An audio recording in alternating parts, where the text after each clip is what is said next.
প্রিয় দর্শক, আসসালামু আলাইকুম রহমতুল্লাহ। ইসলামে পবিত্রতা একটি মৌলিক শর্ত।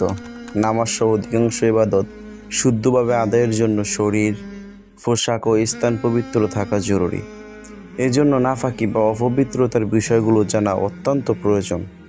আজ আমরা আলোচনা করব, কুকুর যদি শরীরের সাথে লাগে তাহলে শরীর নাফাক হবে কিনা।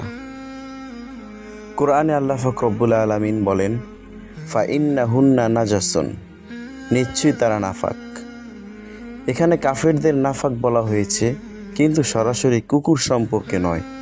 তবে হাদিসে কুকুরের নাফাকত্ব স্পষ্টভাবে বর্ণিত হয়েছে।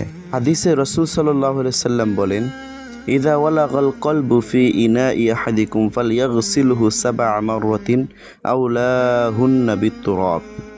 তোমাদের কারো পাত্রে যদি কুকুর মুখ দেয়, জিহ্বা লাগায়, তবে সে পাত্রকে 7 বার ধৌত করবে, প্রথমবার মাটি দিয়ে।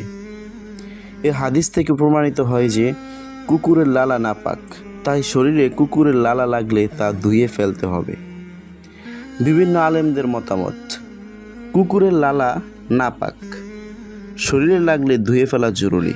কুকুরের লোম বা শরীরের স্পর্শ ভিন্ন অবস্থা।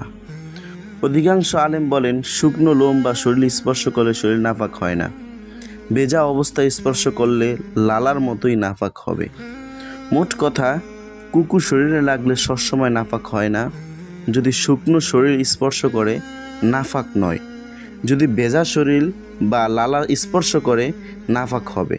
ধোয়া জরুরি। ইসলাম আমাদেরকে পবিত্রতা রক্ষা করতে শিখিয়েছে, তাই এসব বিষয় সচেতন থাকা ঈমানের অংশ। প্রিয় দর্শক, আজকের বিষয়টি আপনার কাছে কেমন লেগেছে আশা করছি মন্তব্য করতে ভুল করবেন না। আর নিত্য নতুন বিভিন্ন বিষয়, বিভিন্ন জিনিস সবার আগে পেতে চ্যানেলটি সাবস্ক্রাইব করে সাথে থাকুন। আল্লাহ হাফেজ।